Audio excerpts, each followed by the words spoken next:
In 1998, workers renovating the old courthouse of St. Martin Parish, Louisiana, stumbled upon something no one was supposed to see again.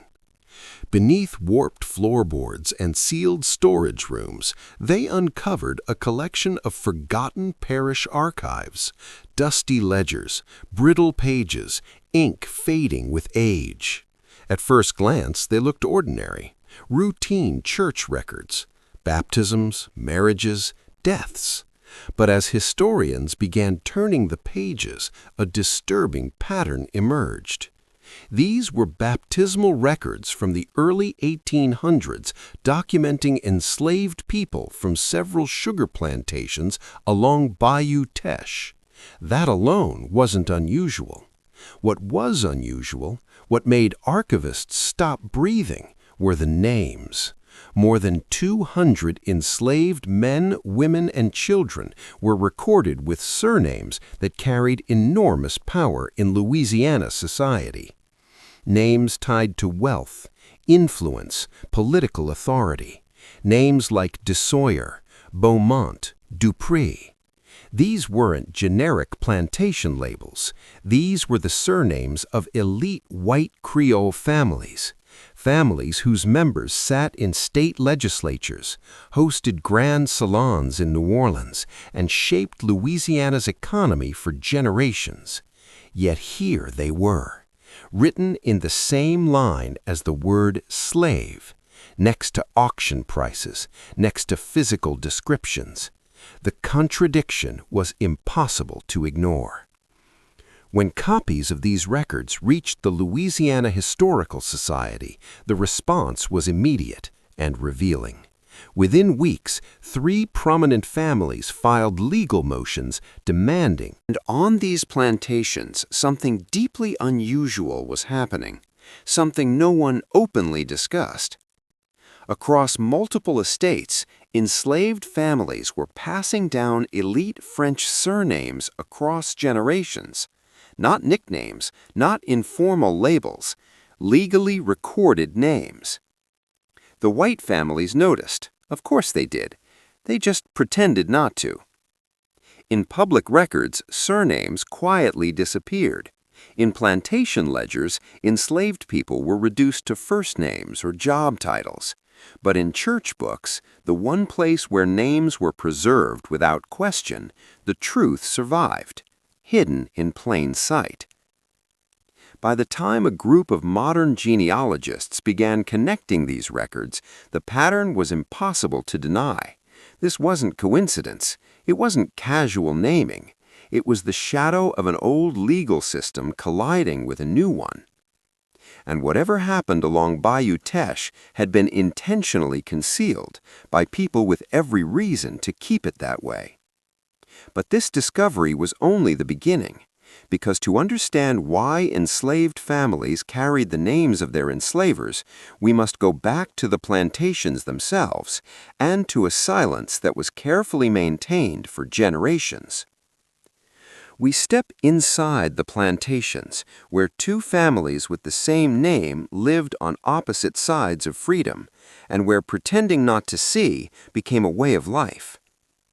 By the 1840s, St. Martin Parish appeared peaceful on the surface, a prosperous stretch of bayou country where sugar wealth flowed steadily into New Orleans salons. But beneath that calm exterior, an unspoken arrangement governed life along Bayou Teche. Lull. Or perhaps Father Rousseau understood far more than he ever said. Inside the enslaved quarters, there was no confusion. The people knew those names mattered. They guarded them. On Sundays, during rare moments of rest, enslaved families from neighboring plantations gathered near the bayou. The DeSawyers sought out the Beaumonts. The Duprees spoke quietly with families from other estates whose names mirrored those of powerful white households.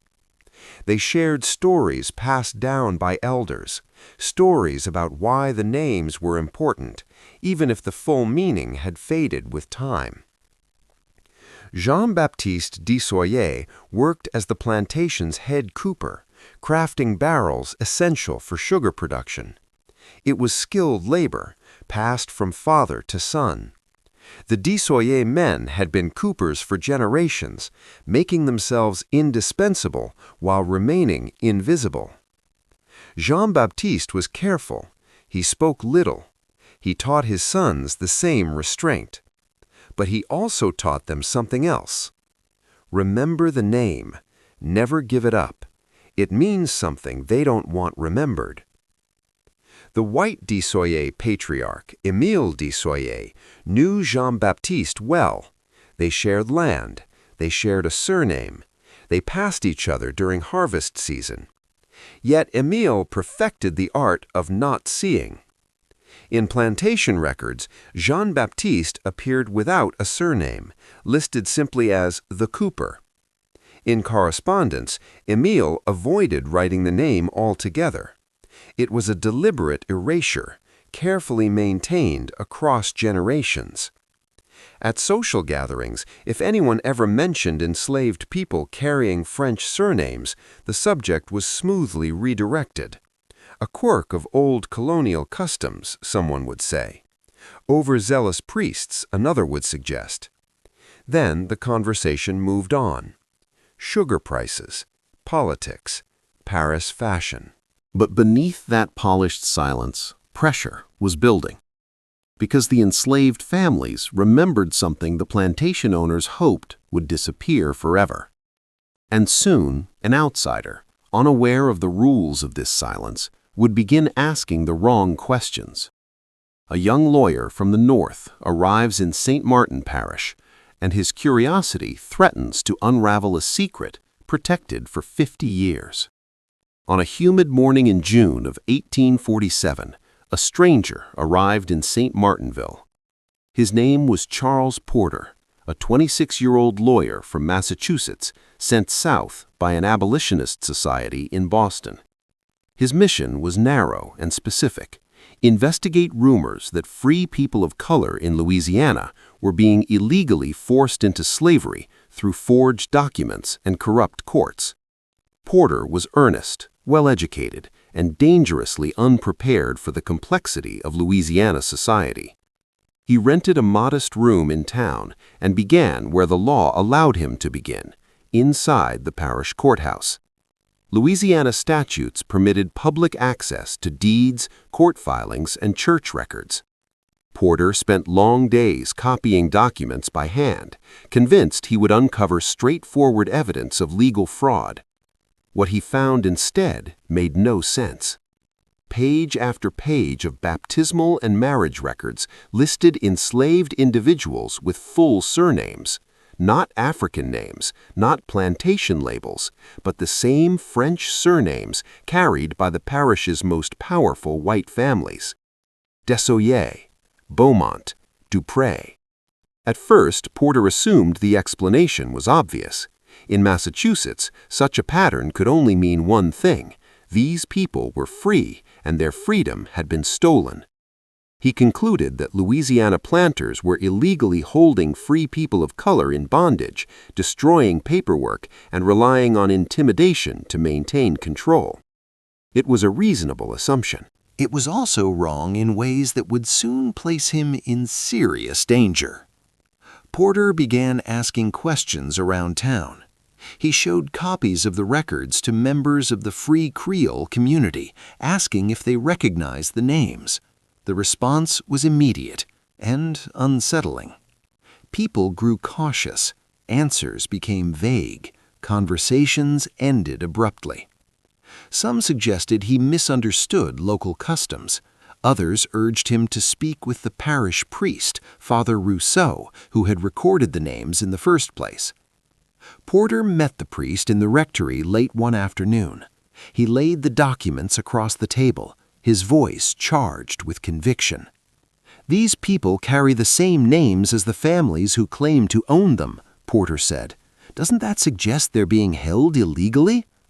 Father Rousseau listened without visible reaction. "Louisiana is not Massachusetts," the priest replied calmly. "Our history does not fit neatly into northern categories." They gathered in Émile's study, standing rather than sitting, speaking in rapid French. None of them needed to say the words out loud. Porter had noticed the names, and noticing was dangerous. They agreed on a course of action. The sheriff would be informed that Porter was trespassing and attempting to incite unrest. For his own safety, he would be escorted out of the parish. 3 days later, Sheriff LeBlanc walked Porter to the parish boundary. The conversation was polite, firm, final. Porter left Louisiana furious and convinced he had been silenced for telling the truth.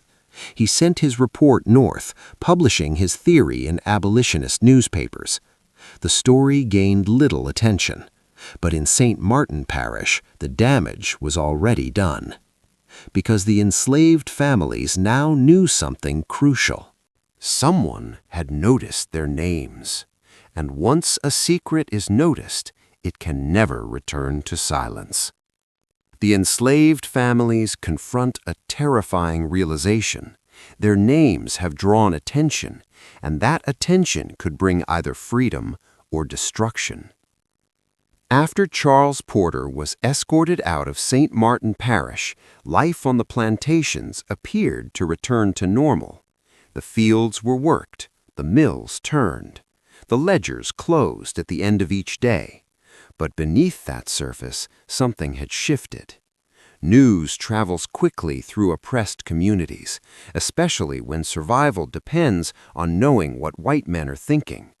Within days, the enslaved quarters buzzed with quiet conversations. Porter's questions about baptismal records, surnames, and freedom papers had not gone unnoticed. For the enslaved families who carried French surnames, this attention was terrifying. They understood something Porter never did. Being noticed was dangerous. On Sunday afternoons, when work briefly loosened its grip, men from neighboring plantations gathered near the bayou under the pretense of fishing. It was there that Jean-Baptiste Desoyer, Pierre Beaumont, and Louis Dupré spoke in hushed tones, eyes constantly scanning for overseers. "The Boston man thought we should be free," Louis said quietly. "He thought the names meant freedom papers were stolen." Pierre shook his head. He didn't understand. If we were free, they wouldn't let us live. Jean-Baptiste listened without interrupting. His grandfather had warned him long ago, the truth can protect you, but it can also get you killed. The names mattered, everyone knew that, but no one knew exactly why anymore. The elders, those born in the late 1700s, had whispered fragments before they died, stories about French law, Spanish promises, a time before Americans arrived and hardened the rules. But slavery had crushed memory as effectively as it crushed bodies. Details faded. Fear replaced clarity. What remained was instruction. Keep the name. Pass it down. Wait. Wait for what, no one could say. Jean-Baptiste returned to his work as head cooper, shaping barrels with arthritic hands that had labored since childhood. He taught his sons precision and silence in equal measure. Skills made them valuable. Silence kept them alive. Across the bayou, white families tightened control without saying so openly. Plantation owners met more frequently. Overseers were warned to watch for outside influence. Enslaved gatherings were restricted. Questions about names were shut down with threats or punishment. The secret had almost surfaced, and that terrified everyone who benefited from its burial. Then, the world beyond Louisiana began to change. By the early 1850s, national tensions over slavery were growing impossible to ignore. Debates over new territories, fugitive slave laws, and abolition filled newspapers. Plantation owners watched Washington anxiously, aware that their carefully maintained system depended on stability. And inside the Desoye household, another shift was coming, one that would bring the buried past dangerously close to the present. In 1856, Philippe Desoye, Émile's eldest son, returned home from Paris. He was 23, educated in European law, fluent in French history, and deeply curious about the old colonial world his father rarely discussed. Émile had sent him abroad to learn commerce and law, but had underestimated what else his son might learn. Philippe spent his first weeks reorganizing the plantation's aging records. He worked alone in the small office behind the main house, surrounded by deed books, contracts, and correspondence dating back decades. One humid afternoon, while searching an old cabinet, Philippe found something unusual. A metal strongbox hidden behind stacks of outdated ledgers. It wasn't sealed away, it wasn't buried. The key hung openly on a nearby nail, as if someone had wanted it forgotten but not destroyed. When Philippe opened the box, he found documents written in elegant French script dated to the 1790s, from a time when Louisiana was ruled not by America but by Spain. And within those papers was a truth powerful enough to shatter everything his family had built. A forgotten lockbox reveals documents that should have freed entire families and explains why their names were never erased. Philippe Desoye sat alone in the plantation office as afternoon light filtered through the shutters.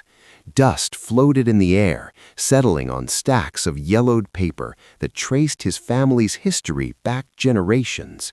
The metal strongbox rested open on the desk in front of him. Inside were documents older than the United States' claim to Louisiana, written in formal French, stamped with Spanish colonial seals. Philippe recognized the handwriting style immediately. This wasn't correspondence or bookkeeping. These were legal instruments. The first document was dated 1791. Its title stopped him cold: A Manumission. It granted freedom to a woman named Marie, identified as a mixed-race member of the Desoye household. The document bore the signature of Philippe's great-great-grandfather and the countersignature of a Spanish colonial official. But something was wrong. There was no registration. Under Spanish law, a manumission was only valid if it was officially filed with colonial authorities in New Orleans. This one never was. Someone had signed it, then quietly hidden it away. Philippe continued reading. The document stated that Marie's children, born and unborn, would inherit her free status. 2 children were named explicitly: Jean, Baptiste. Both carried the Desoye surname. Philippe felt his chest tighten. He did the math quickly. If those children had descendants still living on the plantation, they would now be enslaved people in their 50s or 60s. Skilled workers, family heads, men like Jean-Baptiste Desoye, the cooper. Philippe searched deeper into the box. There were more papers. 3 additional manumissions, all from the late 1790s. All followed the same pattern: freedom granted, children acknowledged, surnames preserved. None registered. At the bottom of the box lay a letter, folded carefully, and written in the same elegant hand. It was addressed from Philippe's ancestor to his son, dated 1803, the year Louisiana passed from France to the United States. Philippe translated slowly. The letter explained everything. Under French and Spanish colonial law, children born under certain conditions could carry their father's name and inherit legal status. But American law, the letter warned, was rigid and unforgiving. Free people of color were increasingly restricted, targeted, and stripped of rights. The solution his ancestor chose was chilling in its practicality. The women and children would remain on the plantation. They would be fed, housed, trained in skilled labor. They would carry the family name, but not the freedom that should have come with it. The letter framed it as protection. Philippe read it 3 times, his hands shaking. This wasn't ignorance. This wasn't a clerical error. It was a deliberate decision. His family had chosen profit, stability, and social safety over honoring documents they themselves had signed. And generation after generation had upheld that choice by pretending not to see the surnames that refused to disappear. As dusk settled, Philippe closed the strongbox and carried it to his father's study. Émile Desoyer listened in silence as his son explained what he'd found. When Philippe finished, his father's face had changed, not with surprise, but with resignation. "You knew," Philippe said quietly. Émile nodded once. "Not the details," he replied, "but enough to know it was better not to look." "But father," Philippe said, his voice tight, "these people should have been free. Their children, their grandchildren." Émile turned toward the window, where the quarters lay in the distance. "If we acknowledge this now, we don't just undo our family, we unravel Louisiana itself." Philippe understood then why the box had been hidden but never destroyed. Because the truth was too dangerous to erase and too costly to face. And outside that window, men who should have been free were still carrying a name that proved it. The silence fractures as war approaches, and the truth buried in that lockbox begins to collide with a nation on the brink of collapse. Philippe Desoyer left Louisiana 2 months after opening the strongbox. Officially, he told his father he wished to continue his studies in France. Unofficially, both men understood the truth. Philippe could not remain on a plantation built on a lie he now fully understood. Before leaving, he returned the strongbox to its hiding place. The key stayed on its nail. The documents remained untouched by law, just as his ancestors had intended. And so the silence continued for a few more years. By the late 1850s, the world around St. Martin Parish was changing rapidly. National debates over slavery dominated newspapers and dinner conversations alike. The Compromise of 1850 had failed to quiet tensions. New laws hardened positions on both sides. Louisiana's plantation families watched these developments with growing unease. They understood something many others did not. If slavery fell, old records would matter. Forgotten documents, colonial agreements, names that should never have survived. And those surnames, Desoyer, Beaumont, Dupré, still lived in the quarters. In 1861, war finally came. Louisiana seceded from the Union, and young white men from the parish marched off to fight for the Confederacy.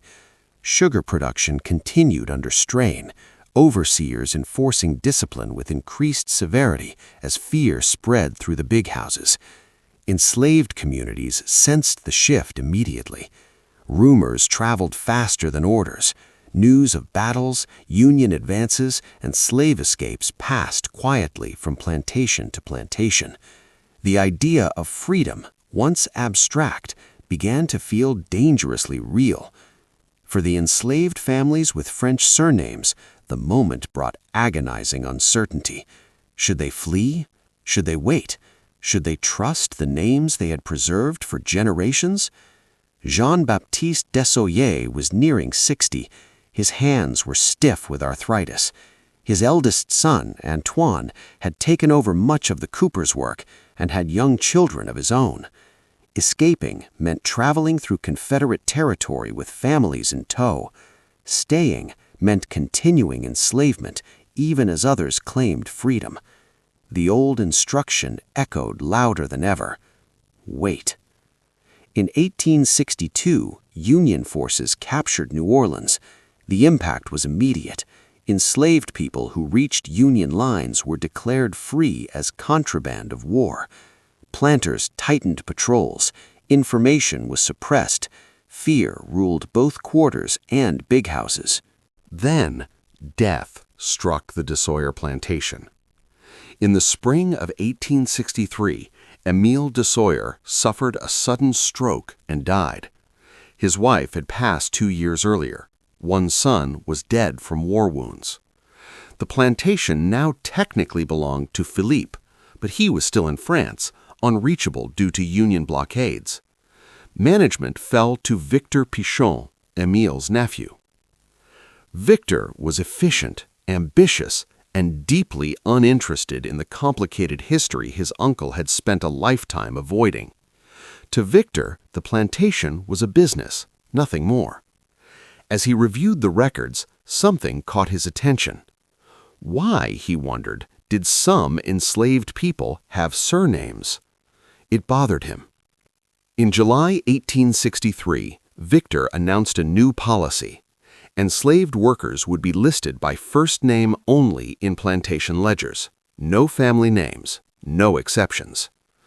For most plantations, this was normal practice. For the DeSawyer quarters, it was an act of erasure. When Jean-Baptiste heard the announcement, something inside him finally broke. The name had survived slavery, silence, and generations of fear. And now, on the brink of freedom, it was being taken. For the first time in his life, Jean-Baptiste DeSawyer requested a meeting with the man who claimed to own him. And by doing so, he set in motion a confrontation that would force the secret of the surnames into the open. An enslaved man dares to speak his name aloud to the wrong person, and everything begins to unravel. No enslaved man requested meetings with plantation owners. Everyone in St. Martin Parish knew that. Questions invited punishment. Curiosity invited violence. Survival depended on silence. That was why the overseer stared in disbelief when Jean-Baptiste DeSawyer calmly asked to speak with Victor Pichon. Victor, intrigued more than annoyed, agreed. Then death struck the DeSawyer plantation. In the spring of 1863, Emile DeSawyer suffered a sudden stroke and died. His wife had passed 2 years earlier. One son was dead from war wounds. The plantation now technically belonged to Philippe, but he was still in France, unreachable due to Union blockades. Management fell to Victor Pichon, Emile's nephew. Victor was efficient, ambitious, and deeply uninterested in the complicated history his uncle had spent a lifetime avoiding. To Victor, the plantation was a business, nothing more. As he reviewed the records, something caught his attention. Why, he wondered, did some enslaved people have surnames? It bothered him. In July 1863, Victor announced a new policy. Enslaved workers would be listed by first name only in plantation ledgers. No family names, no exceptions. For most plantations, this was normal practice. For the DeSawyer quarters, it was an act of erasure. When Jean-Baptiste heard the announcement, something inside him finally broke. The name had survived slavery, silence, and generations of fear. And now, on the brink of freedom, it was being taken. For the first time in his life, Jean-Baptiste DeSawyer requested a meeting with the man who claimed to own him. And by doing so, he set in motion a confrontation that would force the secret of the surnames into the open. An enslaved man dares to speak his name aloud to the wrong person, and everything begins to unravel. No enslaved man requested meetings with plantation owners. Everyone in St. Martin Parish knew that. Questions invited punishment. Curiosity invited violence. Survival depended on silence. That was why the overseer stared in disbelief when Jean-Baptiste DeSawyer calmly asked to speak with Victor Pichon. Victor, intrigued more than annoyed, agreed. 3 days later, Victor found himself surrounded by 5 plantation owners who had known his uncle well. Their tone was careful, measured, urgent. Yes, there had been complications during the French and Spanish periods. Yes, certain families had been allowed to retain surnames. No, Victor should not investigate further. "There are no documents," Francois said firmly, "only stories passed down by people who wanted to believe they deserved more." Victor pushed back. "Then why are we so afraid of those stories?" The men exchanged glances. "Because peace depends on not disturbing them," one replied. Victor left unconvinced, but warned. Back in the quarters, Jean-Baptiste waited. He knew he'd taken a risk. He knew speaking had consequences. But he also knew something had changed. The name was no longer invisible. Weeks later, Union troops entered St. Martinville. Confederate authority collapsed almost overnight. Enslaved people across the parish walked off plantations, claimed wages, or fled toward Union lines. When Union soldiers arrived at the Desoyer plantation, an officer announced what Jean-Baptiste had waited his entire life to hear. "All enslaved persons on this property are now free." No ceremony, no apology, just freedom, delayed by 70 years. Jean-Baptiste gathered his family beneath the oak trees that evening. 3 generations stood together, unsure what came next. "We are free," Antoine said. "Yes," Jean-Baptiste replied, "but we must decide who we are now." Someone asked the question no one wanted to voice. "What about the name?" 3 days later, Victor found himself surrounded by 5 plantation owners who had known his uncle well. Their tone was careful, measured, urgent. Yes, there had been complications during the French and Spanish periods. Yes, certain families had been allowed to retain surnames.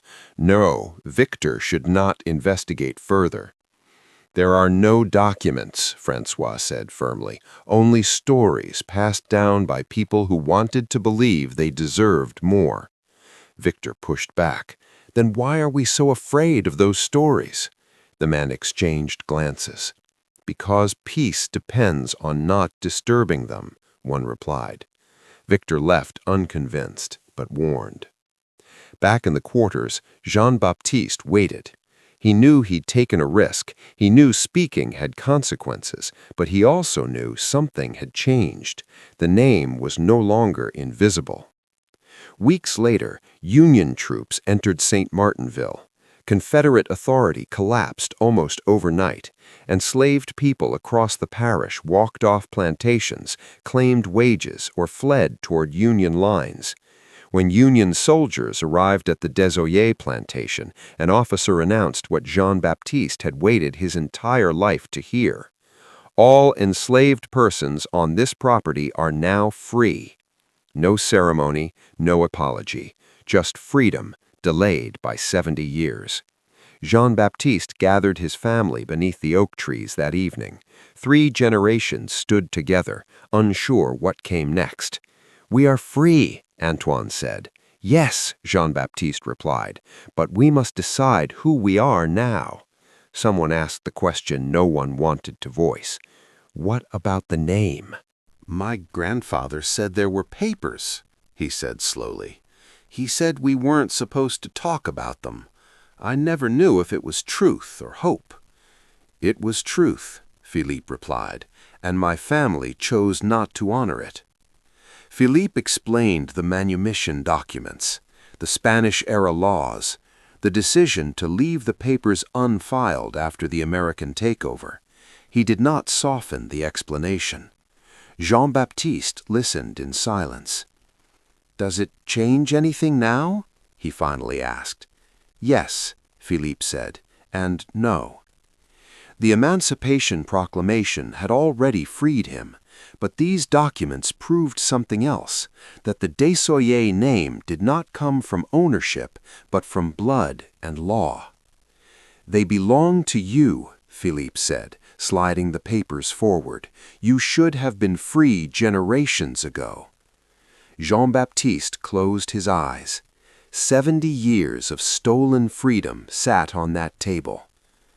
"Why give this to me now?" he asked.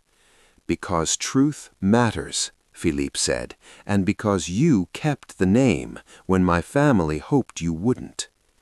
Philippe filed the manumission papers with union authorities and the Freedmen's Bureau. He submitted sworn statements admitting his family's role in concealing them. The filings caused quiet shock in New Orleans legal circles. A white planter admitting illegal enslavement under colonial law was rare, dangerous. But the chaos of Reconstruction swallowed the scandal quickly. For the freed families, what mattered was simpler. They had proof. As Reconstruction unfolded, black families bearing French surnames registered officially under their names. Some white families protested, others denied connection. A few offered private assistance, careful to avoid public attention. Jean-Baptiste Desoye remained in St. Martin Parish. He worked as a paid cooper. He taught his grandchildren the trade and the story. Before his death in 1868, he told them about the strongbox, about the papers, about why their name mattered.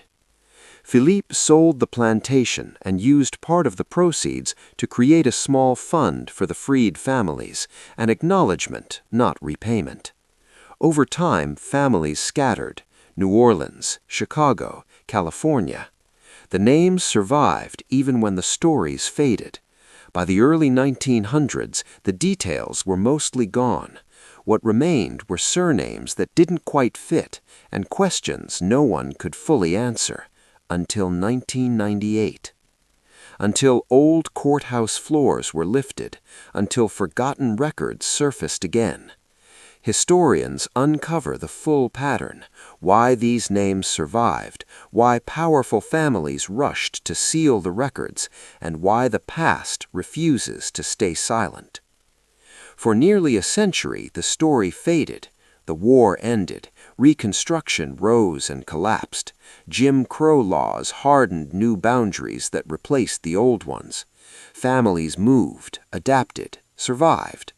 What remained were surnames: Desoye, Beaumont, Dupré, carried by black families across Louisiana and far beyond. Most knew little more than fragments, a rumor of connection, a story half-whispered by grandparents, a sense that the name carried weight even if no one could explain why. Then, in 1998, the floorboards of the St. Martin Parish Courthouse were lifted. Renovation workers uncovered sealed storage rooms that had not been opened in decades.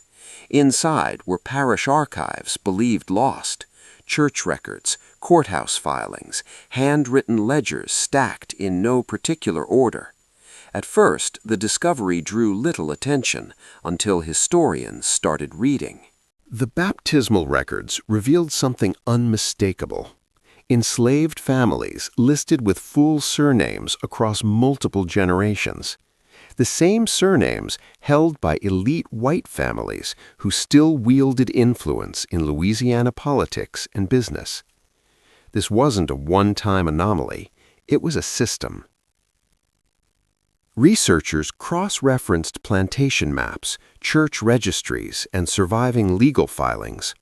Patterns emerged that pointed directly back to the colonial era. French and Spanish laws, quietly overwritten by American slavery, never fully erased. The implications were explosive.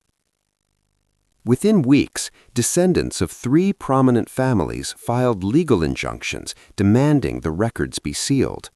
Lawyers argued privacy violations, historical inaccuracies, and the dangers of misinterpretation. But genealogists pushed back. These weren't rumors, these were official records, and they told a story no one wanted revived. As word spread, Descendants of enslaved families came forward. Some recognized names passed down orally.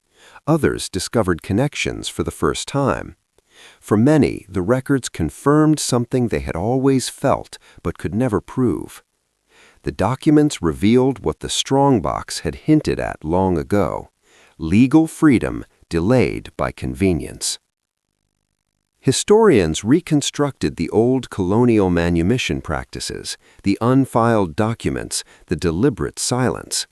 They confirmed that in several cases, enslaved people should have been free generations earlier. The legal system did not reopen old claims. Too much time had passed. Too many structures depended on forgetting. But the moral reckoning could not be sealed away. Public pressure forced the injunctions to be overturned. The records were reopened to researchers, quietly, carefully. Today, they remain available, controversial, incomplete, and deeply uncomfortable. White descendants argue complexity. They claim their ancestors believed they were protecting families of color in a hostile American system, that the past cannot be judged by modern standards.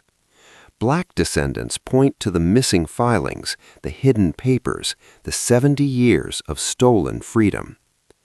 Both are right in pieces, but the central truth remains unchanged.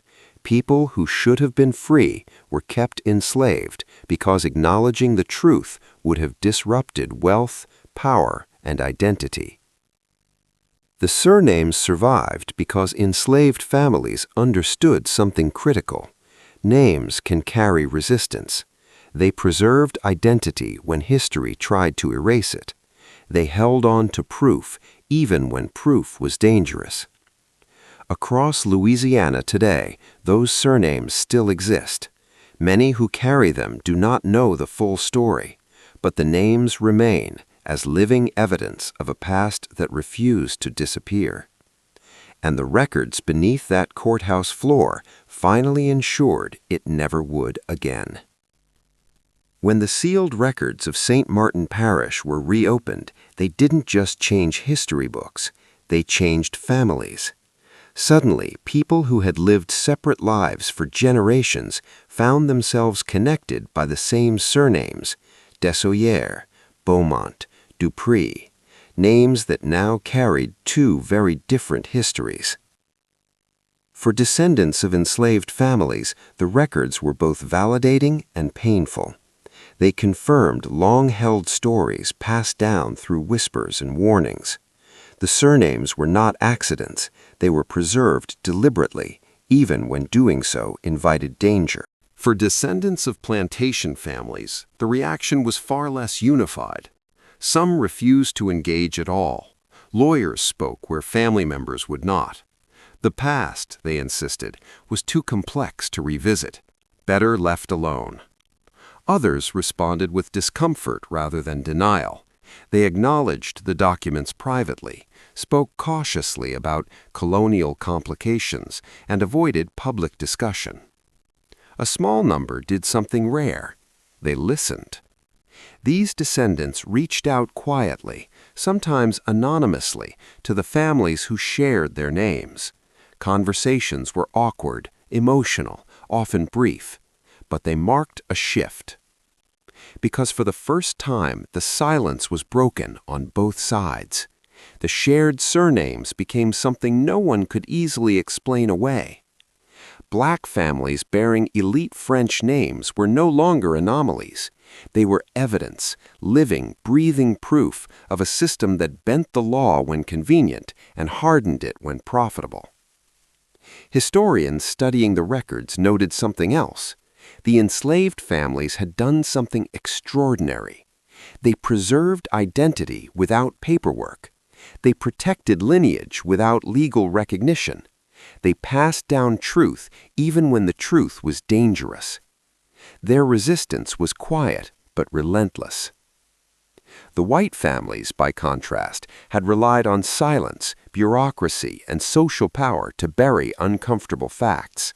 And for a long time it worked, until floors were lifted, until ink was reread, until names spoke for themselves. In modern Louisiana, these surnames now exist in two parallel worlds, one tied to old wealth and historic estates, the other rooted in survival, migration, and memory. The law offers no reconciliation. There are no reparations attached to the records, no official apologies etched into courthouse walls. But there is acknowledgement, and acknowledgement has power. For many black descendants, reclaiming the story behind their surname has become an act of restoration. Community historians gather oral histories. Churches preserve family trees. Researchers trace lines broken by slavery and rebuilt through resilience. The names are no longer symbols of ownership. They are symbols of endurance. As for the strongbox and the manumission papers that started it all, most of those documents are now scattered across archives, some lost to floods, others mislabeled. A few survive, fragile but intact. Enough to tell the story. Enough to challenge the version of history that once relied on pretending not to see. Because history does not disappear when it is hidden. It waits. In records, in names, in families who refuse to forget. We ask the final question.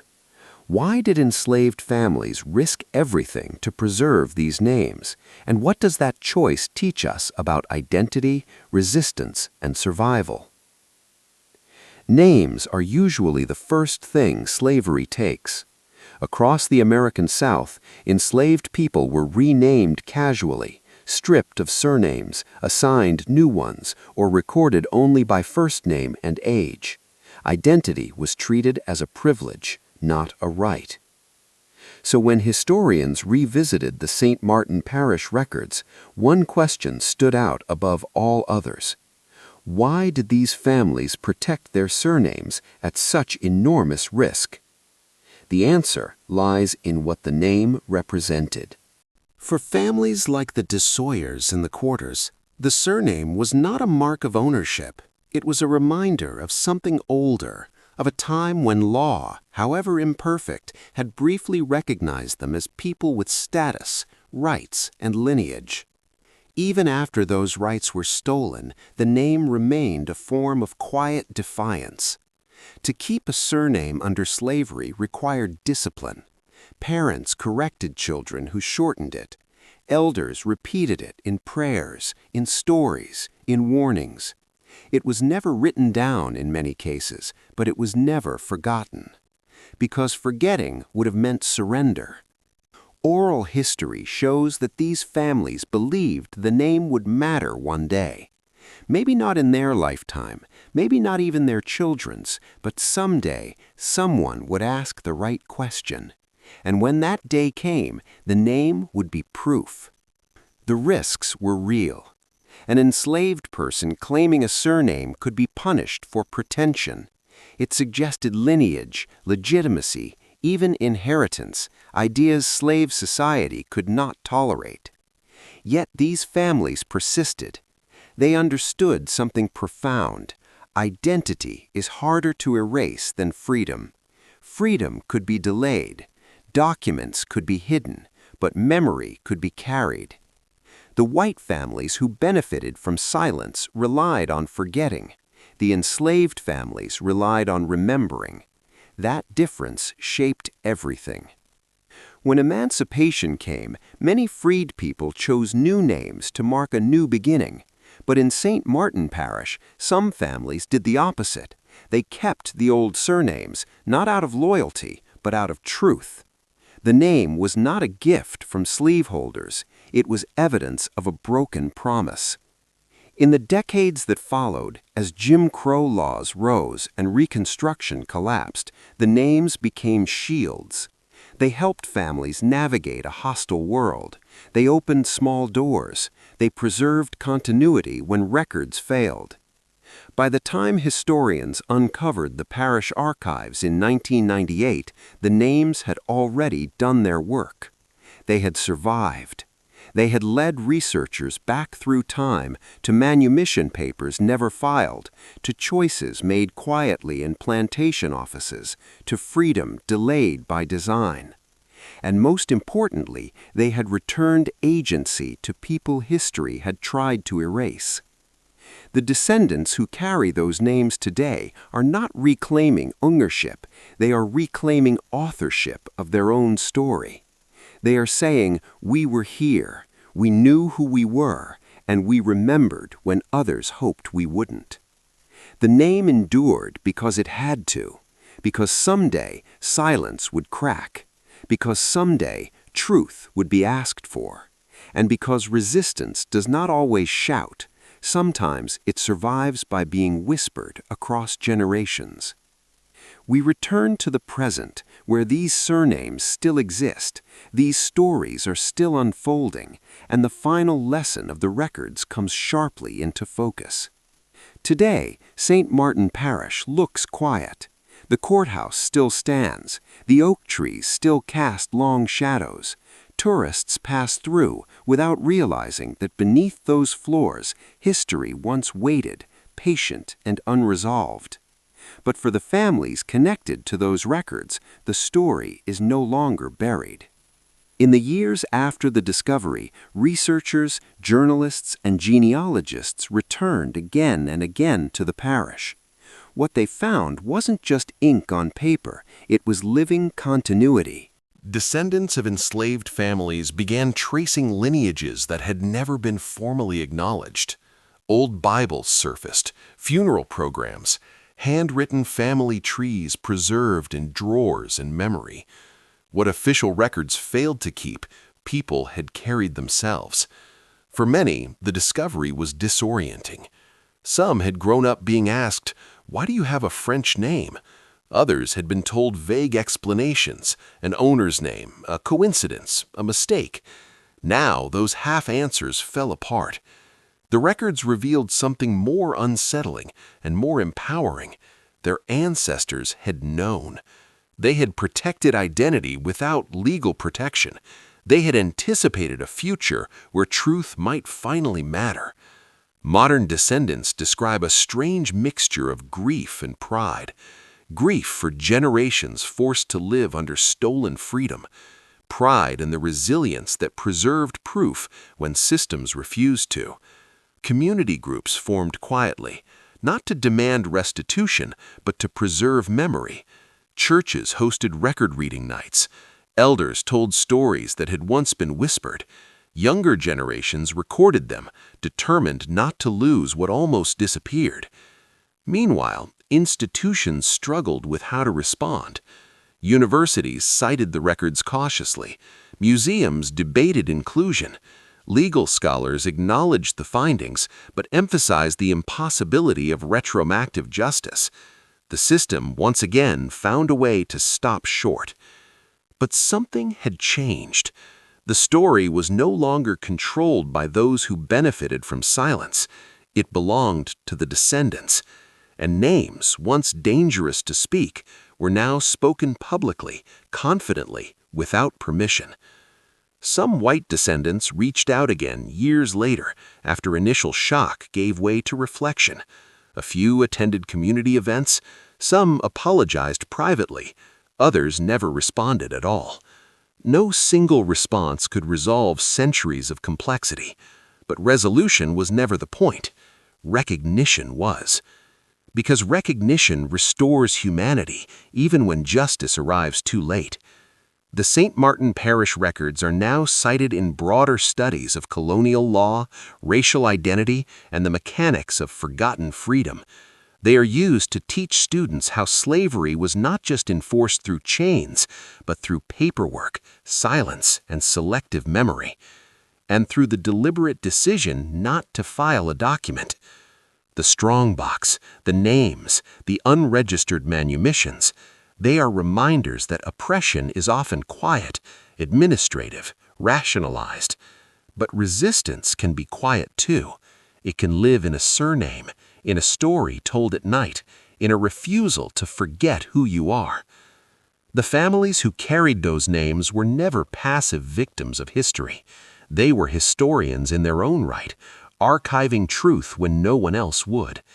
And because of that, the past did not disappear. It waited for floors to be lifted, for pages to be reread, for the living to listen. In the final chapter, we confront the ultimate question: what does this story demand from us now, and why remembering may be the most powerful act of all? Every generation inherits stories it did not choose. Some are celebrated, others are buried so deeply that people forget they were ever placed there. The story of St. Martin Parish is not unique, but it is rare in one crucial way. It left evidence.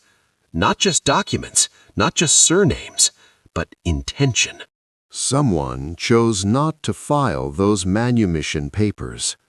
Someone chose silence over truth. And someone else, enslaved, powerless by law, chose memory instead. That choice changed everything. The records do not demand guilt from the living. They do not ask for blame to be reassigned across centuries. What they demand is harder and far more uncomfortable. They demand honesty. Honesty about how slavery actually functioned. Honesty about how law was manipulated. Honesty about how freedom could be delayed, not by force alone, but by paperwork and convenience. The story dismantles the myth that history is made only by those in power. Here, the most lasting act of resistance came from people who had no legal standing at all. They remembered when forgetting would have been safer. They preserved surnames, knowing those names could invite punishment. They trusted that truth, if carried long enough, would eventually surface. And it did. What does that mean for us now? It means remembering is not passive. Remembering is an action. When descendants reclaim their surnames with full knowledge of their origins, they are not clinging to the past. They are correcting it. They are restoring continuity where history attempted rupture. When institutions acknowledge these records instead of sealing them away, they are not reopening wounds. They are preventing them from festering unseen. And when we listen to stories like this, without defensiveness, without simplification, we participate in something rare: historical repair. Not through courts, not through compensation, but through truth. The names that survived slavery did not do so by accident. They survived because people believed that identity mattered, even when freedom was denied. That belief carried them across generations. Today, children bearing those surnames may never work sugar fields. They may never set foot on the land their ancestors labored on. But they carry something just as powerful. They carry proof. Proof that systems fail. Proof that silence has consequences. Proof that memory can outlast injustice. The courthouse floors in St. Martin Parish have been resealed, the renovation completed. Tourists still pass through without knowing what once lay beneath their feet. But the truth is no longer underground. It lives in archives, in families, in names spoken without fear.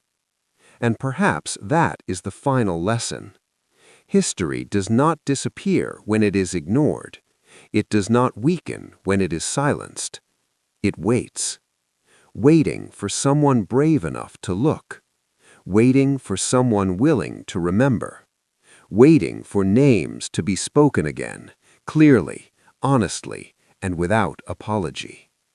Because the past does not ask to be forgiven. It asks to be acknowledged. And once acknowledged, it can finally rest, or finally teach.